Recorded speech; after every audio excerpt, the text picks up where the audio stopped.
Section 12.3 Monarchy in England.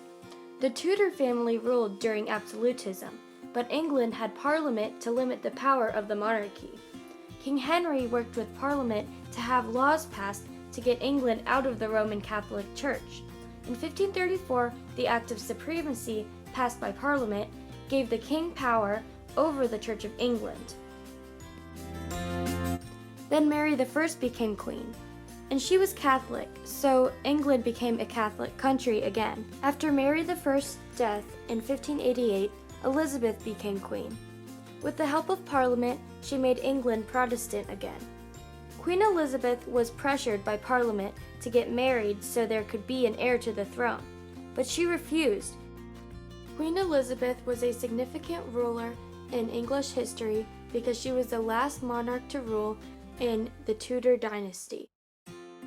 Elizabeth I never married, and when she died in 1603, a relative from Scotland gained the throne. James I was the first ruler of the Stuart dynasty. James I wanted an absolute monarchy.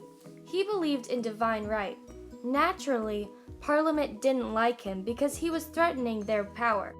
Puritans were a group that emerged during this time. They complained that England was still too Catholic. They wanted the English church to be reformed even more. King Charles I was James's son, and he was popular at first, but then he married a Catholic princess. During his reign, Parliament made him sign a document called the Petition of Right that limited the king's power. Conflict between King Charles and Parliament eventually led to the English Civil War. The king called for the English people's support. His followers were called Royalists. The Royalists wanted an absolute monarchy, while the Roundheads wanted more freedoms. The Roundheads were named after the bull-shaped hairstyles they sported. The leader of the Round-headed forces was named Oliver Cromwell.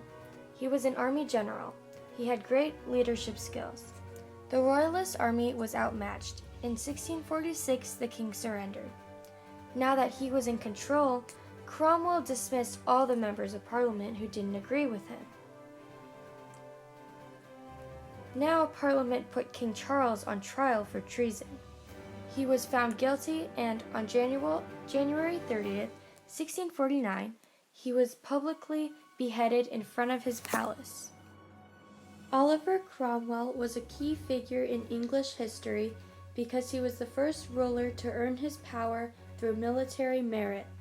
Under Cromwell's rule, England became a commonwealth.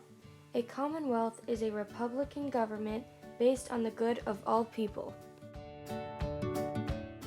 In 1658, Cromwell died and his son took over. His son didn't have very strong leadership abilities, and the English government collapsed. Eventually, Parliament reconvened and started the Restoration. The Restoration was the bringing back of the monarchy to England. They invited Charles II, son of the late Charles I, to rule. Here is what Samuel Pepys wrote as King Charles rode into town. Great joy all yesterday at London, and at night more bonfires than ever, and ringing of bells, and drinking of the king's health upon their knees in the streets, which methinks is a little too much, but everybody seems to be very joyful in the business. The people of England were ecstatic, because there was finally a leader who could restore order in their country. After Charles II's death, his brother James took over. King James was a very unpopular king. He was a Catholic and believed he should rule as an absolute monarch. In 1688, James's daughter Mary and her husband William took over the throne. They were both Protestant, and they were very popular with the English people. This change of power was known as the Glorious Revolution. Before they could come to power, William and Mary had to sign the English Bill of Rights. The English Bill of Rights made England a constitutional monarchy, or a monarchy that is limited by law.